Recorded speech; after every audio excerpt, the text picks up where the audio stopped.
My name is Julia Reeves and I'm 30 years old. 2 months ago, on a gray Tuesday afternoon, I came home from a double shift at the auto repair shop I manage, still smelling like motor oil and burnt coffee. My boots were muddy, my ponytail was half fallen out, and all I wanted was a hot shower and a frozen pizza. I had barely kicked off my shoes when the doorbell rang. I remember thinking it was probably my neighbor Troy dropping off that socket wrench set he borrowed 3 weeks ago. Troy was the kind of neighbor who borrowed things with great intentions and returned them approximately never, but always apologized so genuinely that you couldn't really be mad. I was ready to give him the mild look of disappointment I'd been rehearsing. It wasn't Troy. My mother, Sandra, was standing on my front porch in Tucson, Arizona. She looked like she'd aged a decade since I last saw her. Her hair, which she always kept dyed a honey blonde, had gone almost completely gray. Her hands were shaking like she was standing in a blizzard instead of 72-degree Arizona weather. Her mascara was halfway down her face. And the first words out of her mouth after 14 years of silence were not, "I'm sorry." They were not, "I missed you." They were not even a simple hi. The first words my mother said to me were, "Daryl is dying. He needs a stem cell transplant. You might be the only one in the family who matches." I stood there in my doorway for what felt like a full minute. The sprinklers across the street kicked on. A dog barked 2 houses down. And I looked at this woman who packed a trash bag full of my belongings and let her husband shove me out onto a winter porch when I was 17 years old. I said, "Did you bring the same trash bag you packed my clothes in when you kicked me out?" She went pale. Dead white. Like the words knocked the blood right out of her face. I stepped back and opened the door wider. I said, "Come in. I have something I want you to see." Here's the thing about that moment. I wasn't angry, not in the shaking heat-in-your-face way I'd imagined 1,000 times over the years. I'd imagined this reunion, if you could call it that, in a dozen different ways across a dozen different years. Sometimes in those imaginings I slammed the door. Sometimes I cried. Sometimes I said all the perfectly cutting things I'd never had the chance to say. But standing there in my own doorway, in my work clothes, still smelling like the shop, I felt something quieter than anger. I felt clear. Like all the noise of 14 years had finally gone still, and what was left underneath it was just the truth, waiting patiently to be said out loud. That's the thing about truth. It's patient. It doesn't need to rush. It just needs a moment when the door finally opens. But before I tell you what happened next, I need to take you back. Back to a cold December night in 2011, the night my mother chose a man over her own daughter, and the lie she told for 14 years after. And real quick, if you're already hooked on this story, hit that like button right now. It takes 1 second and it helps more people find stories like this one. Okay, let's go back. I was 17. Living in Kingsville, a mid-sized town in central Texas. My mom, Sandra, had married Daryl Becker when I was 11. Daryl sold used cars. He smiled too much, laughed too loud, and had a habit of making problems disappear by pretending they weren't there. I never trusted him, not fully, but I tried to keep the peace because my mom seemed happy and I told myself that was enough. My grandmother on my dad's side, Gran Loretta, passed away when I was 13. She was one of those quietly fierce women who worked 2 jobs her whole life and never asked anyone for a thing. She'd been putting money aside for me since I was born, a little savings account she opened right there in Kingsville at the local First National Bank on Henrietta Street. Birthday money, Christmas money, the occasional 20 she'd slip into a card with a note that said, "For your future, baby girl." By the time she passed, that account held just over $18,000. $18,000. To a kid who grew up watching her mom stress over electric bills, that number felt like a miracle. I found out it was gone on a Tuesday night in December 2011. I was looking through the filing cabinet in the hallway for my Social Security card to put on a school form.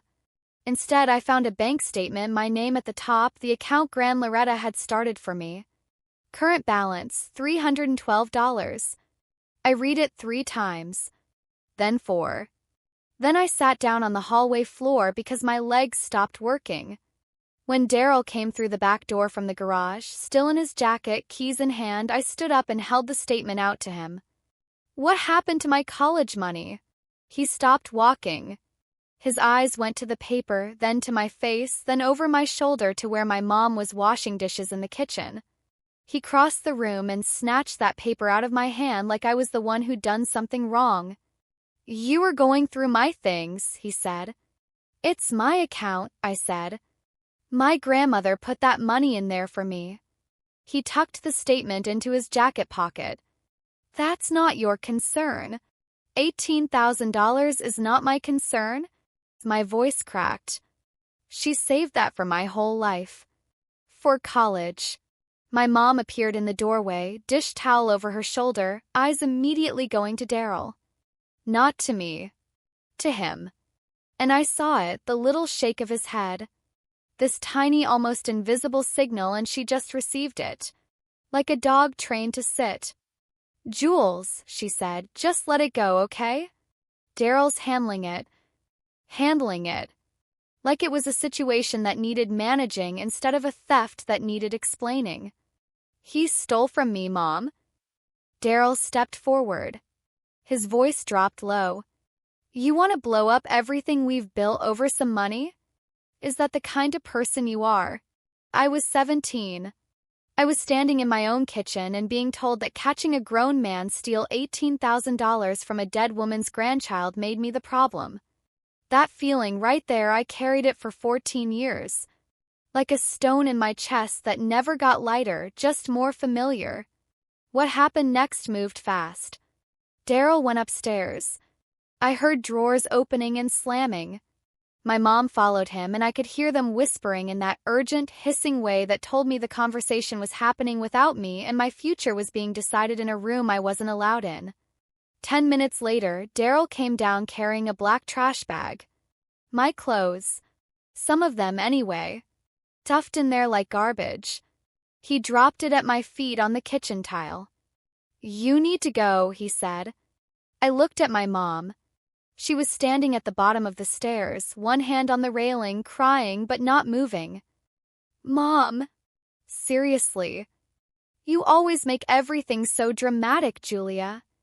Dramatic. That's what she called it. Daryl didn't grab me, I want to be clear about that. He didn't have to. He opened the front door, set the trash bag on the porch, and the cold night air rushed in like it was welcoming me to my new reality. December in Texas. Not the kind of bone-deep cold you'd get up north, but cold enough. 41 degrees. 9:30 at night. I stepped out. I don't even know why. I think some part of me still believed someone was going to stop this, that somebody in that house was going to say, "Wait, this is insane." The door closed. The deadbolt clicked. The porch light went out. I knocked. Nothing. I knocked harder. Daryl's voice from inside. Go on now. I stood there on that porch holding a trash bag, looking at a door that used to be mine, and I can tell you exactly what 17 feels like in that moment. Feels like falling from a height you didn't know you were standing at. Across the street, a light came on. The front door opened. My neighbor, Ms. Patrice Ewing, was standing in her doorway in a housecoat and reading glasses pushed up on her head. She'd lived across from us for 6 years. She brought us soup when we had the flu. She'd watched me ride my bike up and down that block since I was 11. Julia? Baby, is that you? Her voice broke something loose in me. Miss Patrice made me tea. She sat with me at her kitchen table and she looked at my face for a long time before she spoke. Then she picked up the phone. Faye? It's Patrice. You need to come get your niece. Tonight. I'm not asking. While we waited for Aunt Faye, Ms. Patrice wrote something down in her careful, precise handwriting. Dated it. Signed it. Told me she was taking it to a notary in the morning, someone official who would stamp it and make it legally real. I didn't fully understand what she was doing then. I do now. Aunt Faye drove 2.5 hours from San Antonio in the middle of the night. She showed up in her pajama top and a pair of jeans she'd yanked on in a hurry. She didn't say anything dramatic. She just looked at me sitting at Ms. Patrice's kitchen table, opened her arms and held on until I stopped shaking. In her car on the highway, she asked me one question. "Do you want to call the police?" "No," I said. "I just don't want to end up in the system. I want to stay with you." She reached across the center console and squeezed my hand, then gripped the wheel again and kept driving. The next morning, Faye drove back to Kingsville alone. She walked into my mother's house, collected the rest of my things, and as she told me later, looked Sandra in the eyes and said, "From this day forward, you and I do not have a relationship." She never told me everything my mom said that morning, but she came home with a folder. Inside, Ms. Patrice's notarized statement, a copy of the original bank statement I'd found, and a photo she'd taken of the trash bag sitting on my porch. She put that folder in her filing cabinet under a tab labeled Julia, just in case. I didn't understand why then. I do now. Before I keep going, I want to ask you something. If you've ever had someone in your life rewrite your story and tell it to everyone around you, if you've ever been made into the bad guy in a story you didn't write, drop a comment right now and just say, "I've been there." You don't have to explain anything. I just want to know I'm not talking into the void. And if you're new here and this story is hitting home, subscribe. I promise every story on this channel is worth your time. Now I need to pause here and ask you something. Because right now you're probably picturing the kind of mother who's obviously terrible, who everyone around her could see through. But that's not how it was. Sandra was the kind of woman who brought casseroles to sick neighbors. She volunteered at the school book fair. She remembered every birthday in her phone book and actually called.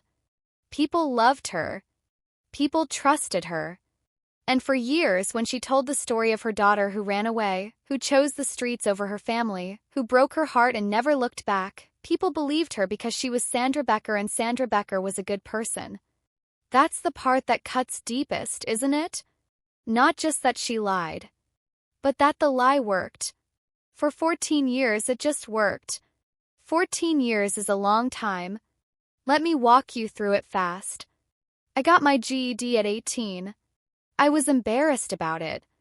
All my high school friends were taking senior pictures and getting accepted to colleges, and I was sitting at Faye's kitchen table filling out test prep sheets. But I passed on the first try and I cried in Faye's driveway for about 20 minutes after she told me. At 19, I started working at Patterson's Auto, a small family garage in San Antonio. I swept floors, answered phones, and watched everything I could. Turned out I had a natural feel for engines. By 22, I was a certified mechanic. By 25, they made me the shop manager. I tried to reach my mom twice. The first time, I sent a letter when I was 19. Handwritten, 2 pages. Told her I missed her. Told her I was okay. Asked if we could talk. Came back unopened. Her handwriting on the envelope. Returned to sender. The second time, I called the house phone when I was 22. Daryl picked up. "Don't call here again." Then silence. Then a click. After that, I stopped trying. 27, I accepted a job offer to manage a bigger shop out in Tucson. It was scary. Starting over in a new city where I didn't know a soul. But I did it.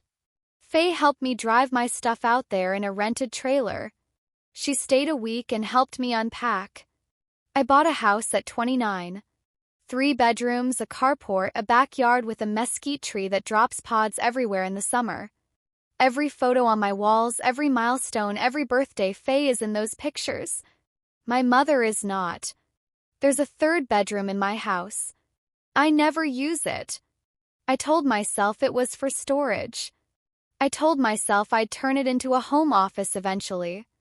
But every time I stood in the doorway of that room, I felt something I couldn't quite name, so I just kept the door closed. So that brings me back to that Tuesday afternoon, my mother on my porch, 14 years erased, and Daryl's medical situation dropped on me like a pile of bricks. I let her in.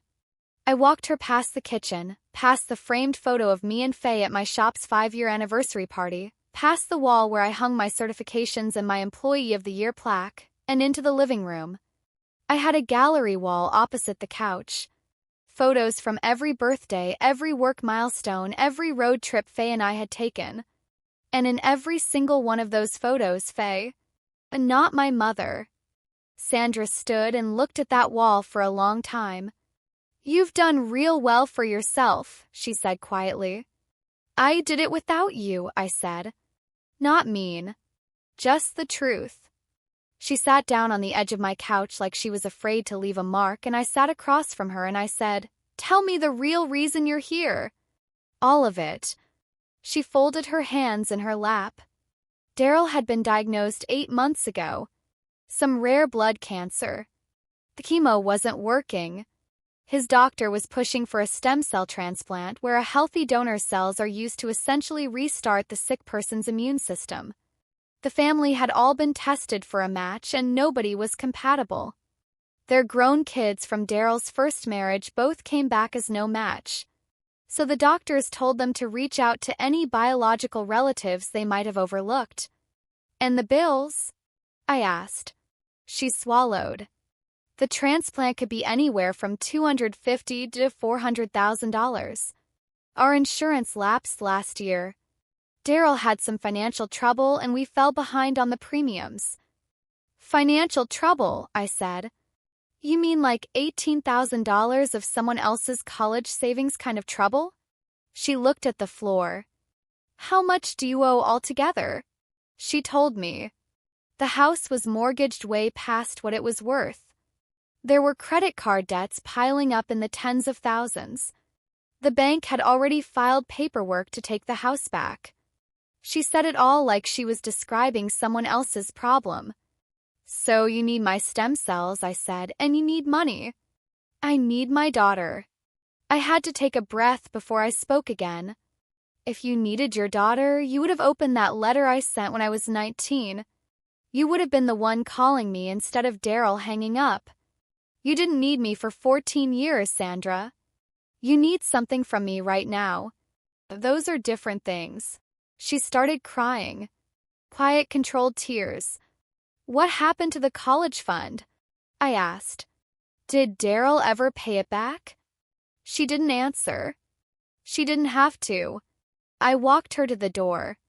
"I'll think about the medical piece," I said. "I'll call you." She left. I leaned against the closed door and looked at the manila folder Faye had put on my bookshelf the day I moved in. I hadn't opened it in years. 2 days later, the calls started. A woman named Brenda, sweet voice, totally rehearsed. She went to Calvary Fellowship Church in Kingsville with my mother. "Your stepfather is so sick and your mama loves you so much. We're all praying she gets to see her baby girl." I hung up. An hour later, a man identifying himself as the associate pastor. "Family is sacred, Julia. Whatever happened between you two, I'm sure healing is possible. Whatever happened between us." By the end of the week, I'd had 6 calls, 3 voicemails, 2 Facebook messages from people I hadn't thought about in a decade. Someone I sat next to in 8th grade geometry. "Heard about your stepdad. So sorry. Hope you and your mom can reconnect." I called Faye. She picked up on the first ring. "She's doing it again," I said. "I know." Faye's voice was steady. "She called me before she came to you." I told her no. She told me if I wouldn't help, she'd go to you herself. And then she started calling people from your old address book. "She told everyone I ran away," I said. "That I just up and left one day." "That's been her story for 14 years, sweetheart. Don't expect her to change it now." I sat on my back porch in the dark, listening to the mesquite tree move in the night wind, and I thought about how easy it is to become the villain in a story you didn't write. Then it got worse. 2 of my coworkers mentioned hearing about some drama with my family. One of them, a fleet mechanic named Devin, told me his cousin had run into someone at a church potluck in Texas who said my mom's daughter had abandoned her in her hour of need. Devin said it with complete innocence. He didn't know it was me. And then Sandra showed up at my shop. I was under the hood of a fleet van when my front desk person, a 20-year-old named Kira, came to get me. "There's a woman here asking for you. Says she's your mother." Kira said it with complete casualness, like this was a normal Tuesday. Like mothers showed up at their daughters' workplaces all the time. Like the word mother wasn't a small explosion going off in the center of my chest. I wiped my hands on a shop rag, took a slow breath, and walked up front. Sandra was sitting in one of our waiting room chairs with a tissue in her hand. Two of my staff were behind the counter watching her with soft, sympathetic eyes. She was already performing. "You couldn't answer my calls," she said when she saw me. Her voice was pitched perfectly for an audience. "Not here," I said. I walked her into the small office I keep in the back and shut the door. "Do not ever come to my place of work again. These are my employees. My customers are waiting for their vehicles. This is where I earn my living." She pivoted fast. Tears dried up, spine straightened. "Your father would have wanted you to help your family. My biological dad, Marcus Reeves, died in a work accident when I was 8. He was a good man. Quiet and patient. He sang old country songs off-key when he cooked. I don't have enough memories of him, but the ones I have are clean and warm and untouched by any of this." "Don't," I said. "He believed in family. He believed in his daughter," I said. "And he would not have let anyone throw her out on a winter porch. So don't tell me what my father would have wanted. You don't get to use him like that." She left. And then that same night, Miss Patrice called. I hadn't spoken to Ms. Patrice in almost 3 years. Hearing her voice was like being handed something I'd been missing without knowing it. "Sweetheart," she said, "your mama stood up in Sunday service yesterday and asked the whole church to pray for her and Daryl. That part one understand. But then she said she was praying for her daughter Julia to find it in her heart to come home." A pause. "She made it sound like you were the one who left. Like you chose to walk out on your family." My chest got tight. "I was on my porch that night," Miss Patrice said. "I watched you standing out there in the dark with that trash bag. I drove you to get warm, and I wrote a statement about it the very next week because your Aunt Faye told me to. That statement has been in my safe deposit box for 14 years. She paused again. "There's a community fundraiser coming up. Annual thing. Calvary Fellowship puts it on every spring. Your mama is on the planning committee.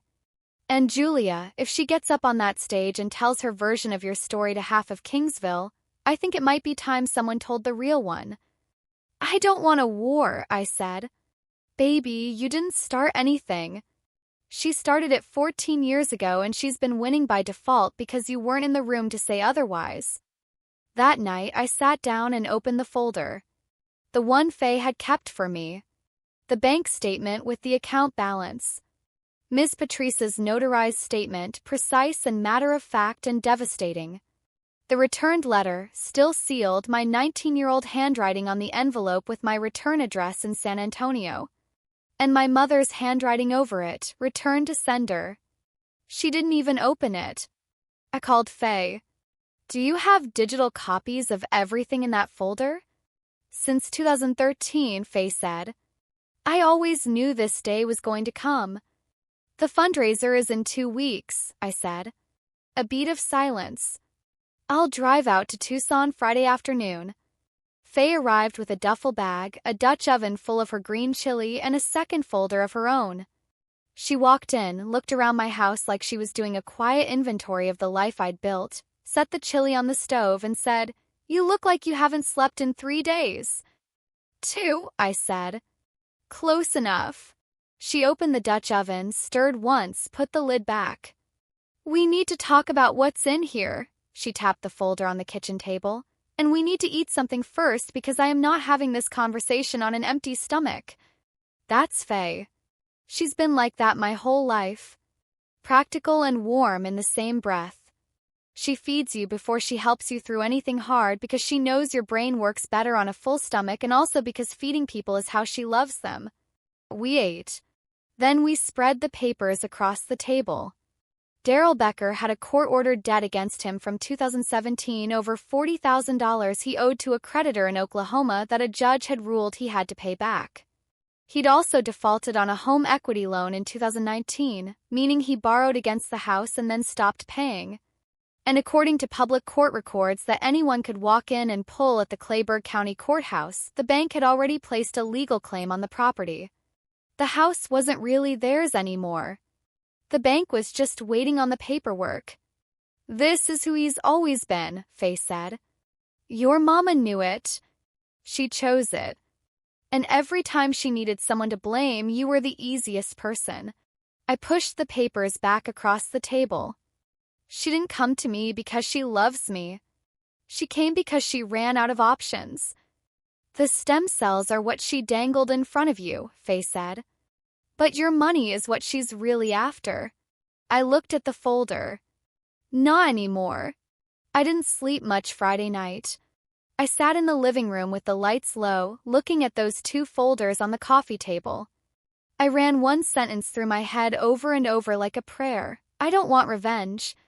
I want the truth to exist somewhere outside these walls. Saturday morning, I called Ms. Patrice. "If she gets up on that stage and says I left, will you be there?" "I've had my statement in my purse since Thursday," she said. I put on gray slacks and a white blouse. The kind of outfit that says, "I'm serious." I took my time with my hair. Faye looked at me over her coffee mug and asked, "You sure about this?" I said, "I'm sure I'm done being the villain in her story." "Good enough," Faye said, and we got in the car. "Now, before I tell you what happened at that church, and I promise you it did not go the way my mother planned, I need you to do one thing.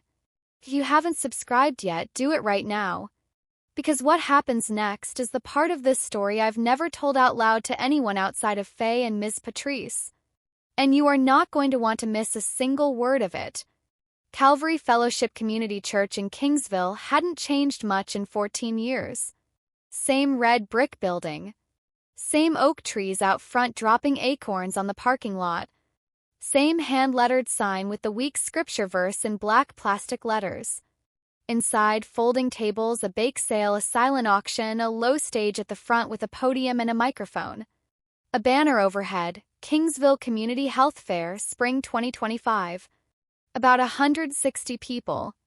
Families, older couples, kids running between the legs of adults holding paper plates of cookies. The smell of coffee and something with cinnamon. I walked in and felt the room shift in pockets. A woman near the entrance leaned to her friend. A man by the coffee urn turned his head. Heads dipping together, voices going low. Word had already gotten around that I might show up. A woman with a kind, round face came straight toward me. Mrs. Gail Norwood. She'd been my Sunday school teacher when I was 9. She hugged me and said, "Julia, honey, your mama said she hoped you'd come." Her eyes were warm, but they were calculating something. "Thank you, Mrs. Norwood," I said. I scanned the room. Sandra was in the front row next to the pastor, Reverend Dale Hutchins, a man I'd known since I was a kid. She was wearing a deep blue dress and a small gold cross. She looked composed, prepared, ready. Miss Patrice was in the third row, exactly where she'd said she'd be. She caught my eye and gave me one small, firm nod. Faye sat beside me in the back.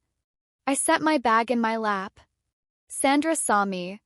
I watched her register it. Her eyes moved from my face to Faye sitting next to me. Something flickered behind them. She didn't panic. She smiled. That smile is what scared me. It meant she had a plan. The fundraiser ran its usual program. A welcome, a prayer, a short presentation about where the money goes. Normal. Predictable. And then Reverend Hutchins stepped up. Before we move on to the auction, I'd like to invite one of our longtime members to share a few words about something very personal her family is facing. Calvary is a community, and in this community we hold each other up. Please welcome Sandra Becker. Sandra stood, smoothed her dress, walked to that podium with the measured grace of someone who had been rehearsing this moment for weeks. She gripped the microphone, let out a slow breath. Thank you, Reverend. Thank you all for being here for us during the hardest season of our lives. She dabbed her eyes. My husband Daryl is fighting for his life. The medical bills have been overwhelming. But the hardest part, the very hardest part, has been facing all of this without my family being whole. She turned toward the back of the room. Toward me. My daughter Julia is here today. Her voice broke, perfectly timed. I have been praying for this moment. I've missed her every single day since she left home 14 years ago. Since she chose to walk away. Murmurs rolled through the room. Faces turned toward me, curious, sympathetic. Sweetheart, Sandra said into the microphone, arm extended. Please come up here. Let's be a family again. Daryl is fighting and I need my daughter beside me. Applause. She'll applause. A woman in the second row was pressing a hand to her heart. Someone behind me whispered, "Oh, that's beautiful." 160 people were looking at me, waiting for the reunion, the embrace, the tearful reconciliation that would make everybody feel good on a Saturday morning. I stood up. But not for the reason they thought. And right here, if you are feeling this story in your chest, share it. Text it to someone who needs to hear it. Post it. 'Cause I guarantee you someone in your life has been carrying something just like this for years and they need to know they're not alone. Share it and keep watching. 'Cause what I did next changed everything. I walked down the center aisle. Slow and steady. Step deliberate. Sandra's smile got wider as I got closer. She opened her arms. She thought this was it. The ending she'd choreographed. Daughter comes home. Crowd weeps. Everyone forgets what happened. The story stays hers forever. I stepped onto the stage. I stood beside her. I did not hug her. I turned to the microphone. Thank you, Mom. You're right. It has been 14 years. My voice came out level. Calm. The voice I use when I'm explaining a complicated repair to a customer who's already upset. And since we're standing in front of the whole community, I think it's only right that the whole community hears what actually happened. The applause stopped. The room went very still. Sandra put her hand on my elbow. Gentle, careful. A performance of gentleness. Julia, what are you doing? She whispered. I looked at her hand on my arm. I didn't pull away. I just looked at it and then I turned back to the room. My mother said I left. I need to be clear. I was 17 years old. My stepfather packed my belongings into a trash bag and put me outside on a December night. It was 41 degrees. I didn't have a coat. A gasp from somewhere in the middle section. A man in the back row crossed his arms. Sandra stepped toward the mic. That's not, you're twisting. I'm not finished. The room held its breath. I reached into my bag. Sandra's eyes followed my hand and I saw it, the first real crack in her composure. Her face went still in a way that was different from calm. I pulled out the folder. You've been telling people I ran away for 14 years, I said. So let me share what I actually have. I opened to Ms. Patrice's notarized statement and read it clearly, the way I'd read a work order to a customer. The date. The time. Temperature. That she had observed me standing on the porch with a trash bag. That she brought me inside and stayed with me through the night. I looked up. The room was absolutely silent. I was 17. And the reason it happened at all, the reason this whole thing started, was that I found a bank statement showing my grandmother's college fund for me had been cleaned out. I heard someone inhale sharply. My Gran Loretta saved $18,000 for me. She started that account the week I was born. Every birthday, every Christmas, 14 years of her putting aside whatever she could. When she died, that money was supposed to carry me to college. I paused. When I asked Daryl what happened to it, he told me to get out. An older woman in the fifth row, silver-haired with her hands folded in her lap, pressed her fingers to her mouth. She'd known Gran Loretta. I could see it in her face. Sandra's voice came out thin. That was a misunderstanding. He was going to pay it back. He never did. I didn't raise my voice. I didn't need to. And in the years since, Daryl has racked up over $40,000 in court-ordered debts he never paid. Those records are sitting right at the Clayburgh County Courthouse. Any person in this room can walk in Monday morning and look them up for free. A man near the side wall, stocky and silver-haired with a lanyard hanging around his neck, cleared his throat. "I work in the county clerk's office," he said quietly. "I know the filing she's referring to. Simple. No drama." The room did the rest. I took a breath. I didn't come here today to embarrass anyone. I turned to face Sandra directly. The microphone caught everything. "But you stood on this stage and told a version of my life that isn't true. And I have been the villain in your story in this community for 14 years. So I'm correcting the record." I looked at her straight on. "You told me Daryl needs a stem cell transplant. You told me the insurance lapsed. You told me the house is mortgaged. So let me ask you in front of everyone, did you come find me because you missed me? Or because you need something from my body and my bank account?" The room held so still I could hear the air conditioning humming overhead. Sandra sat down in the chair behind her like her legs made the decision without asking her. Then a voice from the third row. Ms. Patrice stood up. 73 years old. 5'2", wearing a lavender cardigan and the reading glasses she'd had for 10 years. Her voice carried that room like she'd been saving it her whole life. "I was on my porch that night. I heard a male voice yelling. I saw that child standing in the dark with a trash bag on her porch step. I brought her inside and I stayed with her through the night. And the following week, I wrote a statement about exactly what I witnessed." She reached into her purse and held up a piece of paper. "I've kept it for 14 years. And I brought it today because I had a feeling it was going to be needed." Reverend Hutchins turned toward Sandra. His face had changed. Sandra opened her mouth. Nothing came out. I took one more step toward the microphone. "Here's the other thing you need to know. I haven't even been tested. My mother assumed I was a match because we share a blood type. But blood type has nothing to do with whether someone can donate stem cells." I looked out at the congregation. What actually matters is something called tissue typing, your immune system's fingerprint, basically. Two people can have the same blood type and still be completely useless as donors for each other. Between half-siblings who have different biological fathers, the odds of being a match are only about 25%, sometimes even lower. So my mother came to my door, worked up an entire campaign to pressure me, got this whole church involved without even knowing if my cells could help Daryl at all. I turned back to Sandra.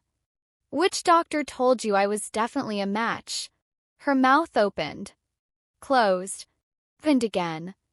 "Because I work in a field that requires me to document everything, check everything twice, and never assume.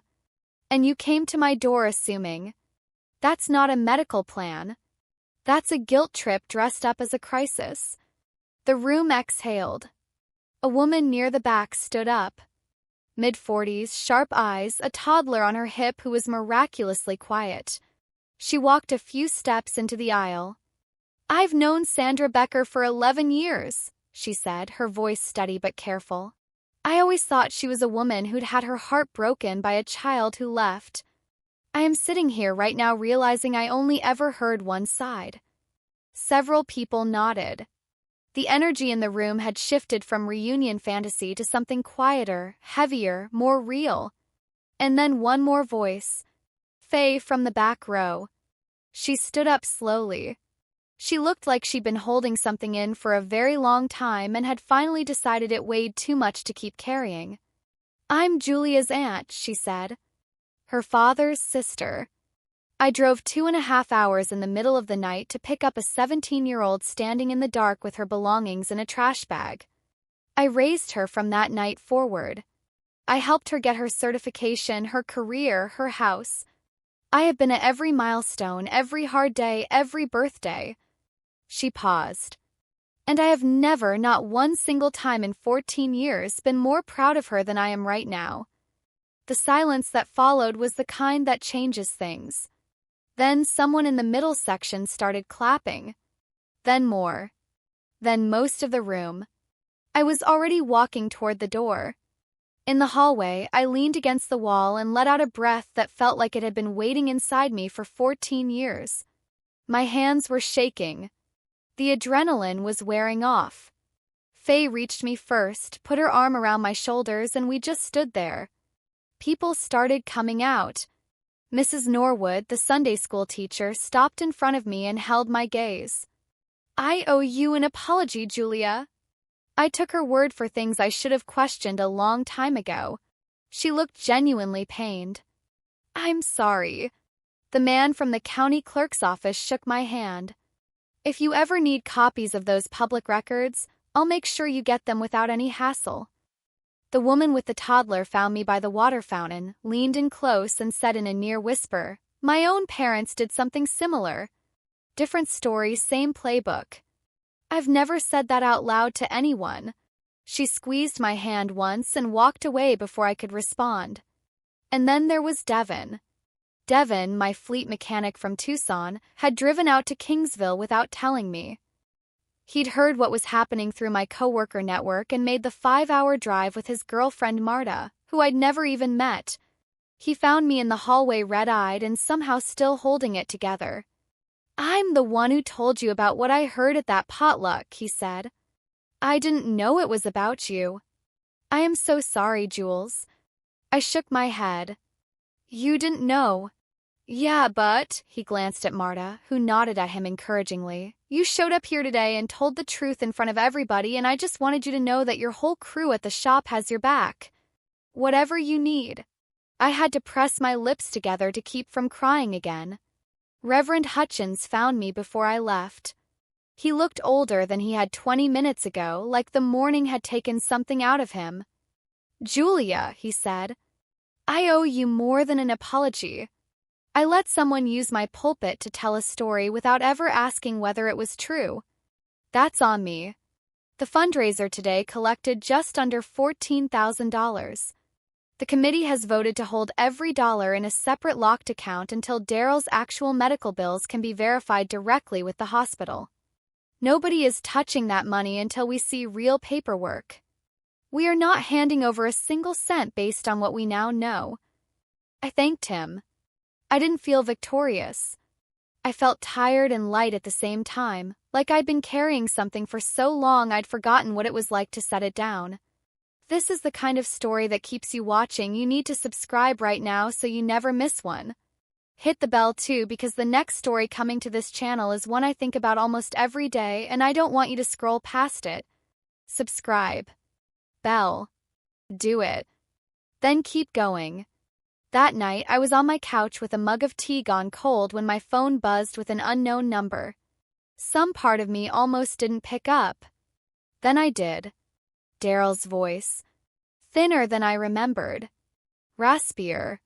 Whatever that disease had done to him, I could hear it. You had no right to do that to your mother, he said.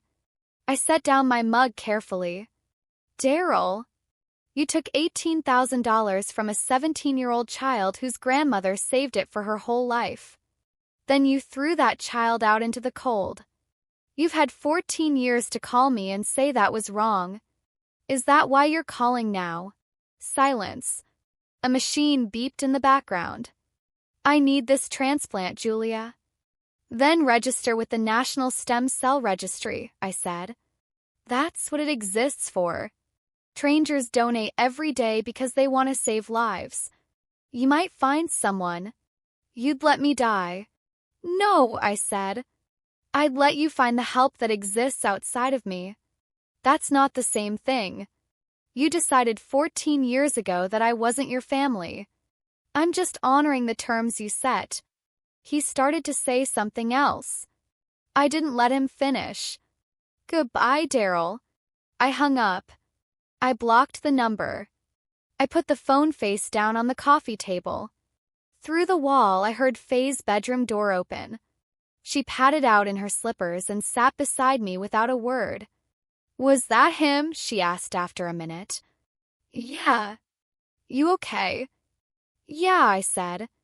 "I actually am." She reached over and put her hand on mine. We sat there in the quiet of my house, and for the first time in a very long time, the quiet didn't feel like absence. Felt like peace. The weeks after the fundraiser moved in their own strange rhythm. Reverend Hutchins held to his word.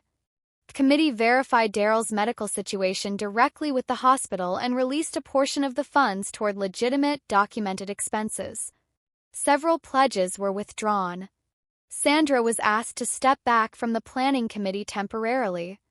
Around Kingsville, the story reshaped itself the way small-town stories do, slowly, through coffee shop conversations and parking lot run-ins and church hallway whispers.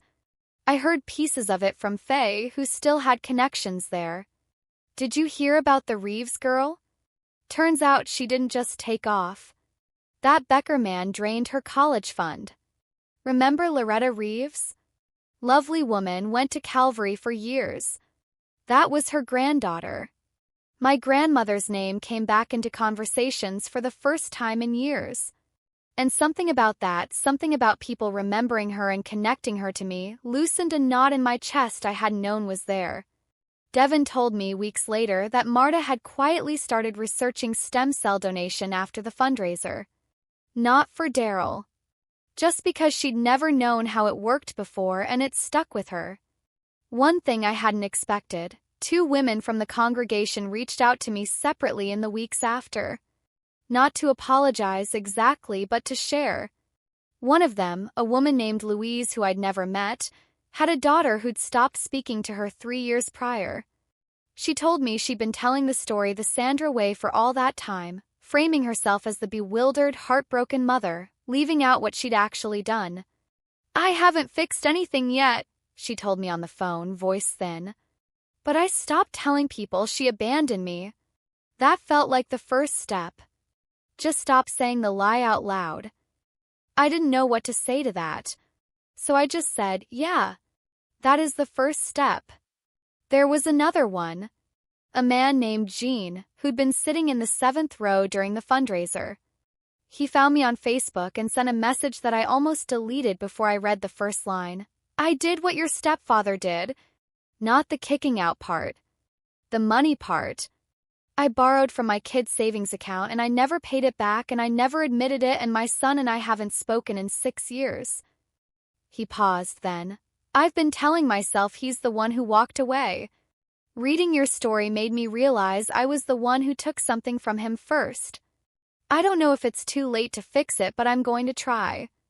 I read that message 3 times. I wrote back 2 sentences. "It's worth trying. Lead with the truth."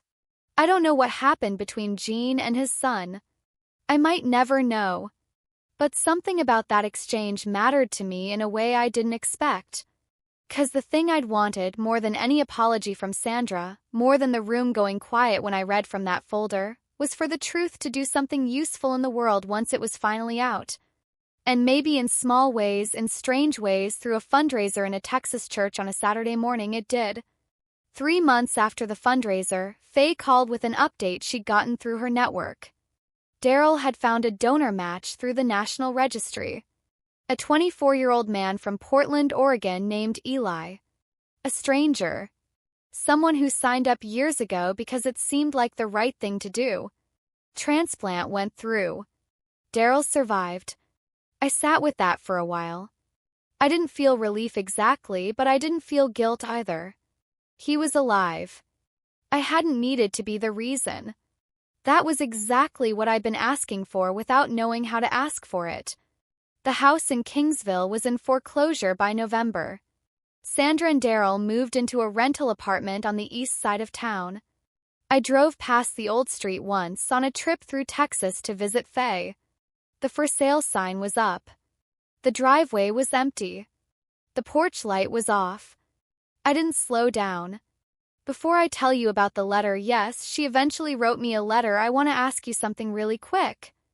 How many of you out there have received a message, a letter, a voicemail from someone who hurt you and you just sat there with it in your hand not knowing whether to open it?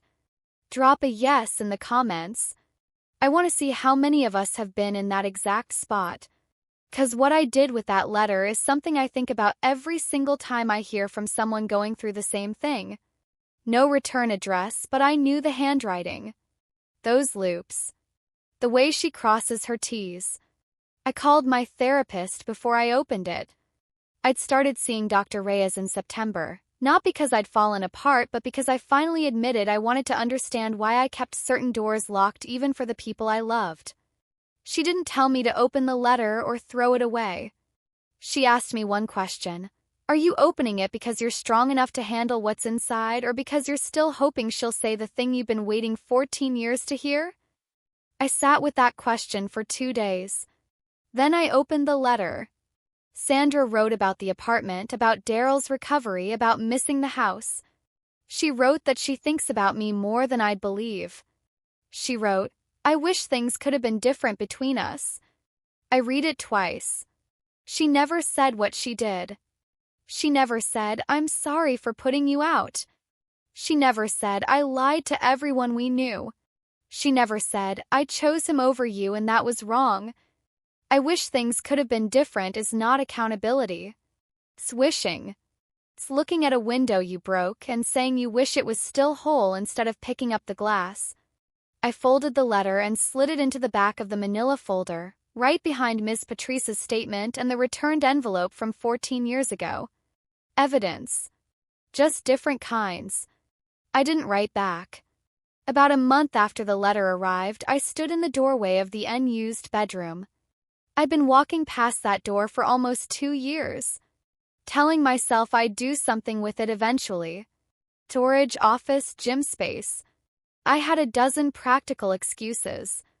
But standing there that morning, I finally let myself know what I'd been doing. I'd been keeping it empty for her. Not consciously. But somewhere underneath everything, I'd been holding that room for the version of my mother who might someday knock on my door with a real apology instead of an agenda. She came to my door. She brought a demand. I walked into the room. I pulled back the curtains. Afternoon light flooded in, warm and dusty, turning the air golden. I called Faye. I want to turn the spare room into a reading room. Will you help me pick out shelves? 1 second of quiet. Then, I have been waiting 2 years for you to ask me that. She drove out the following weekend. We found a beautiful walnut bookshelf at an estate sale in Mesa, 3 solid shelves with hairpin legs, and a beat-up leather armchair the color of caramel that Faye absolutely insisted on. We hauled them up the stairs together, scraping the wall once, laughing until I had to set down my end to catch my breath. By Sunday evening, the room had shelves, the armchair, a floor lamp, and a small stack of books Faye had brought as a housewarming gift for the room. A novel she'd been meaning to give me for months. Collection of short stories. A dog-eared copy of a memoir she'd read 4 times. I sat in that armchair and read until the sky outside went dark. The room wasn't empty anymore. And I wasn't either. I want to tell you something about that room, actually, because it matters in a way I'm still figuring out. That walnut bookshelf is filling up slowly. Not just with novels and shop manuals. Ms. Patrice gave me a collection of letters written by women in the early 20th century, real women, their real words about real lives. Faye brought me a memoir about a woman who rebuilt herself after losing everything she thought was solid. Devin and Marta gave me a coffee table book of Southwest landscapes for my birthday, which felt exactly right. But the book I keep coming back to is a battered paperback of short stories Faye had owned since college, pages soft from decades of handling. She told me she used to read it when she felt like the world was making no sense. There's a story in there about a woman who spends her whole life waiting to be found, and one day she realizes she's been standing in her own doorway the whole time, blocking the light. I read that one twice on the first night. Then I read it again last week. I think about Gran Loretta sometimes when I'm in that room. The $18,000 she saved dollar by dollar, year by year, because she believed in a future for me. She didn't get to see the shop or the house or the armchair by the window. But she gave me the thing underneath all of it, the knowledge planted early and quiet that someone had bet on me. That someone thought I was worth saving for. Daryl couldn't take that part. He took the money. He couldn't take what the money meant. I'm 30 now. And I want to tell you where things stand honestly because that's the only way this story means anything. I'm in therapy every other week with Dr. Reyes. It's good, uncomfortable work. She asked me once what I was most afraid of, and I said, being the kind of person who keeps needing someone who doesn't want them. We're working on that. She says the word I actually need to sit with isn't forgiveness, which I've been treating like a finish line, but release, which is something you do for yourself and not for the person who hurt you. We talk a lot about the pattern. About how I learned at 17 that showing people what you needed was a way of giving them something to take away from you. So I stopped showing people what I needed. I got very good at appearing fine. I can look at a crumbling engine and tell you exactly what's wrong with it, document it, price it out, and hand it back repaired. I got so good at that kind of competence that I started applying it to everything, including my own feelings. Just identify it, label it, move on. Dr. Reyes said once gently that running a successful shop and having a well-organized filing cabinet of documented grievances is not the same as being okay. And I sat with that for a long time before I admitted she was right. Faye comes to Tucson every month or so. She brings food, stays the weekend, and we sit at my kitchen table and talk about everything and nothing. About work, about her new hiking hobby, about the terrible reality TV show we're both secretly watching. Normal things. Ordinary things. Miss Patrice calls every few weeks. She checks in, tells me about her garden, her cat's ongoing vendetta against the neighbor's sprinkler system, the little details of a life lived steadily and well. She is one of the people I love most in the world, and I didn't fully understand that until I was standing in a church hallway at 30 feeling her arm around my shoulders. Devin is one of my closest friends now. He and Marta got engaged in October and asked me to be a witness at their courthouse ceremony. I cried more than either of them expected. I'm not healed. I want to be honest about that. Some nights I wake up and hear the deadbolt turning. Some mornings I reach for my phone expecting a call that doesn't come. There are versions of my mother I still mourn, the one who should have been there, the one I needed, the one who chose differently. That grief doesn't follow a timeline. Dr. Reyes says that's okay. She says the depth of the wound and the reality of the healing aren't in competition with each other. You can be both scarred and whole. I believe her. Most days. On a Sunday morning in February, I was in the reading room with my second cup of coffee and the novel Faye had given me when I heard a car pull into the driveway. Then another one, parking at the curb. Faye got out of the first car, paper bag in hand. Ms. Patrice got out of the second, thermos in one hand, a tin of something in the other. She'd driven 3 hours from Kingsville. I stood on the porch. I didn't know you were coming. Faye called me, Ms. Patrice said, making her way up my front walk. At my age, you stop waiting to be invited and you just show up. We gathered in my kitchen. Faye made coffee to supplement whatever was in the thermos. Ms. Patrice had brought pumpkin bread. I put out the good plates, the blue ones Faye had given me when I moved in, and we sat together at my kitchen table in the February morning light. Nobody brought up the past. Nobody needed to. We talked about the books on my new shelves. About Ms. Patrice's garden. About the fleet contract I'd just landed for the shop. About Devin and Marta's wedding plans. Small things. Real things. I looked around that kitchen. At Faye's hands wrapped around her mug. At Ms. Patrice breaking off a piece of pumpkin bread. At the window looking out onto the porch where I'd once sat alone in the dark wondering if anyone was going to show up for me. Someone did. Multiple someones. I used to believe that family was defined by the people who were supposed to love you from the start. Now I know better. Family is built one choice at a time by the people who actually show up. If this story hits somewhere close to home, I want you to sit with what I'm about to say. If someone walked back into your life asking for something, look at the reason they came back. Not the tears. not the trembling hands. The reason? 'Cause tears are easy. An apology that costs something is hard. Those are not the same thing. You don't owe anyone your body. You don't owe anyone your savings. You don't owe anyone your peace just because you share the same bloodline. Being born into a family is not a contract that says you must sacrifice yourself whenever they come calling. And if someone spent years telling a false version of your story to people you care about, you have every right to stand up and say, "That's not what happened." You don't need their permission. You don't need to scream. You just need to be willing to say the truth out loud in a room full of people who were told something different. And you need to be willing to do it even when your hands are shaking and your voice wants to crack. That's the hardest part. Not the anger. Not even the hurt. It's the quiet courage it takes to stand in a room and say, "This is what actually happened, I can prove it, and I am done being the villain in your version of my life." My mother wrote, "I wish things could have been different." She could have made them different. She could have unlocked that door.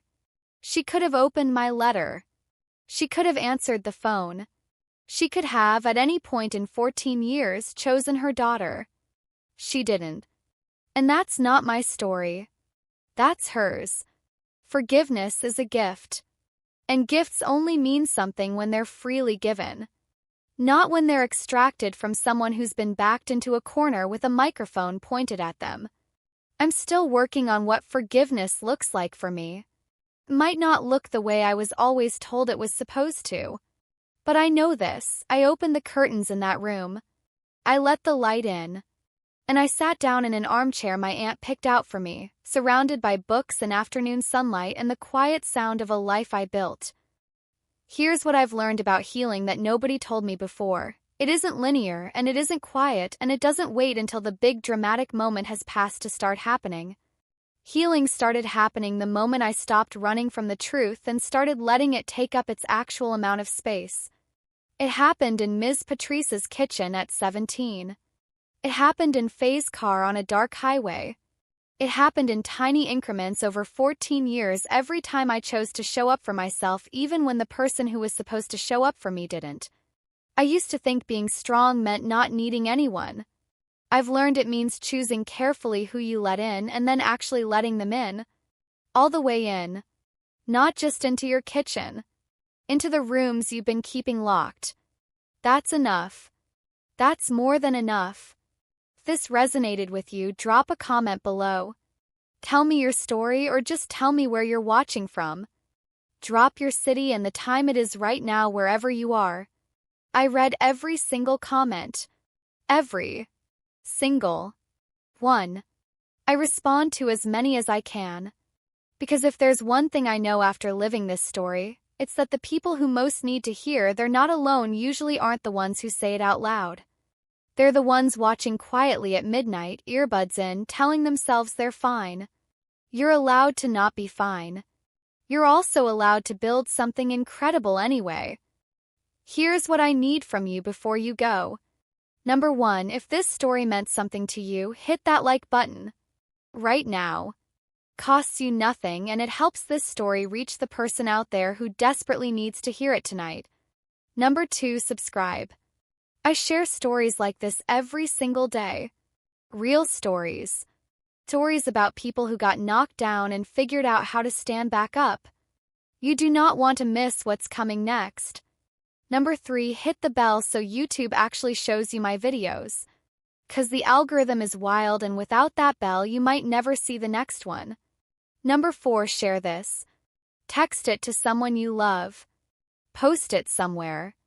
Send it to the person in your life who's been carrying something heavy and doesn't talk about it. 'Cause sometimes the right story at the right moment changes everything. And if you want more right now, the next story is already waiting for you in the description below. Go find it. Take care of yourself. For real. I'll see you in the next one.